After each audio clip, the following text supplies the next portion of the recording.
Oke, selamat datang kembali di pembahasan kita tentang filsafat Yunani. Kita udah masuk ke bagian ketiga nih. Setelah kemarin kita ngobrolin Thales dengan airnya, terus Anaximander dengan apeironnya yang super abstrak, hari ini giliran pemikir besar terakhir dari mazhab Miletus, Anaximenes. Yuk, kita mulai lagi dengan pertanyaan yang sama, pertanyaan fundamental yang bikin para filsuf pertama di Miletus ini nggak bisa tidur nyenyak. Apa sih arche itu?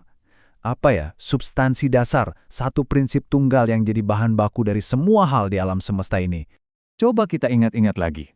Thales jawabannya simpel dan kelihatan mata, air. Tapi kan jadi aneh, gimana ceritanya air bisa jadi api?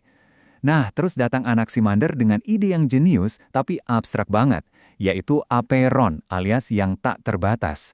Konsepnya keren, tapi gimana cara kita ngebayangin sesuatu yang tak terbatas itu berubah jadi meja, batu, atau bahkan kita? Susah kan? Dan disinilah Anaximenes masuk ke panggung. Sebagai filsuf terakhir dari trio Miletus yang luar biasa ini, dia coba cari jawaban yang lebih kena, yang lebih memuaskan. Jadi Anaximenes ini hidup di era yang sama, sekitar abad ke-6 sebelum Masehi, di Miletus juga. Dia ini bukan cuma teman, tapi juga murid dan penerus Anaximander. Dia mewarisi semangat gurunya buat cari penjelasan yang rasional tentang alam semesta, tapi dia merasa kayaknya jawaban gurunya ini masih bisa disempurnakan lagi deh. Nah, yang menarik banget dari Anaximenes itu bisa kita lihat di sini. Dia itu kayak ngambil kelebihan dari dua pendahulunya. Dia pengen sesuatu yang nyata dan bisa kita amati, kayak airnya Thales, tapi di sisi lain dia juga butuh sesuatu yang sifatnya tak terbatas dan ada di mana-mana, kayak apeironnya Anaximander. Solusinya, sebuah jalan tengah yang brilian dan jauh lebih sistematis. Dan jawaban itu ternyata adalah sesuatu yang kita kenal banget, sesuatu yang kita hirup setiap detik. Betul, menurut Anaximenes, arche itu adalah udara. Kenapa ini jenius? Karena udara itu zat fisik yang jelas ada, nggak kayak apeiron yang abstrak. Tapi di saat yang sama, udara juga terasa tak terbatas, ada di mana-mana, menyelimuti segalanya, dan selalu bergerak. Dia benar-benar nemuin kandidat yang paling pas. Coba deh kita pikirin, kenapa udara bisa sebegitu meyakinkan buat dia? Ya pertama, jelas udara itu napas kehidupan. Nggak ada udara ya kita nggak ada. Kedua, udara ada di mana-mana, seolah-olah nggak ada habisnya. Ketiga, dan ini penting, udara itu gampang banget berubah. Kita bisa ngerasain dia jadi angin, kita bisa lihat dia jadi awan, dan dari awan turun hujan jadi air. Ini pilihan yang logis banget, cuma dari pengamatan sehari-hari.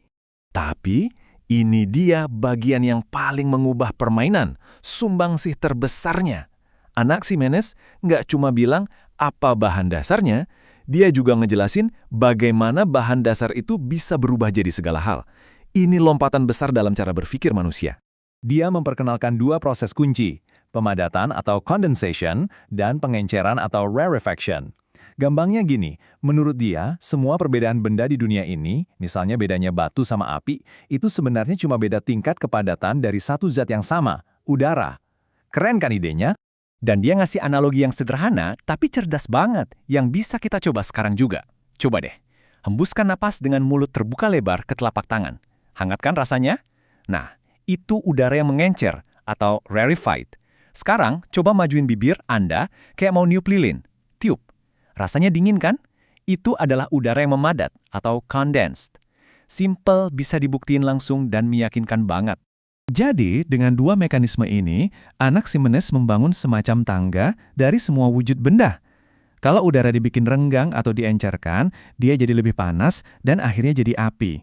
Sebaliknya, kalau udara mulai dipadatkan, dia jadi angin. Dipadatin lagi jadi awan. Lebih padat lagi jadi air. Terus dipadatin lagi jadi tanah, dan yang paling padat akhirnya jadi batu. Semuanya berasal dari satu hal yang sama, cuma beda tingkat kerapatannya. Oke, sekarang kita udah pegang kunci pemikirannya nih. Yuk kita lihat gimana Anaximenes memakai ide ini buat menjelaskan cara kerja seluruh kosmos. Menurut modelnya, bumi kita ini bentuknya datar kayak meja atau piringan. Terus kenapa nggak jatuh? Karena bumi melayang di atas bantalan udara yang terkompresi, kayak daun kering yang ngambang ditiup angin.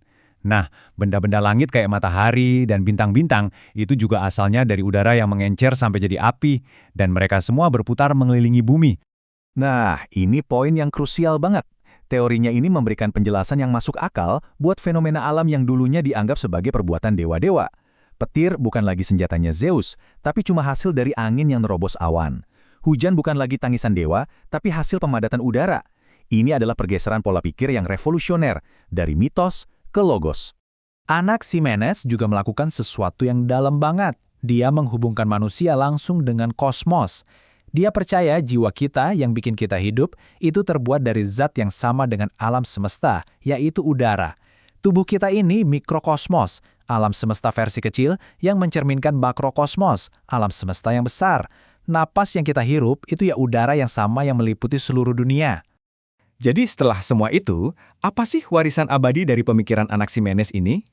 Warisan terbesarnya adalah dia memperkenalkan kita pada ide alam semesta yang mekanistik, alam semesta yang bekerja berdasarkan aturan fisika, bukan sekedar kehendak dewa. Dan idenya yang bilang kalau perubahan kuantitas, misalnya jumlah kepadatan, bisa menciptakan perubahan kualitas, misalnya wujud benda, itu adalah konsep yang jadi fondasi sains modern. Banyak pemikir setelahnya seperti kaum atomis yang terpengaruh banget sama sistem berpikirnya. Oke, sebagai penutup, coba kita renungkan sejenak. 2.500 tahun yang lalu, Anaximenes punya intuisi kalau benda-benda di langit itu terbentuk dari proses pemadatan suatu zat. Hari ini, ilmu astrofisika modern ngajarin kita kalau bintang-bintang itu lahir dari awan gas dan debu yang memadat karena gravitasi. Apakah ini cuma kebetulan? Atau ini adalah bukti nyata dari betapa hebatnya kekuatan observasi dan akal manusia untuk menangkap secercah kebenaran tentang alam semesta, bahkan di awal peradaban? Coba deh direnungkan.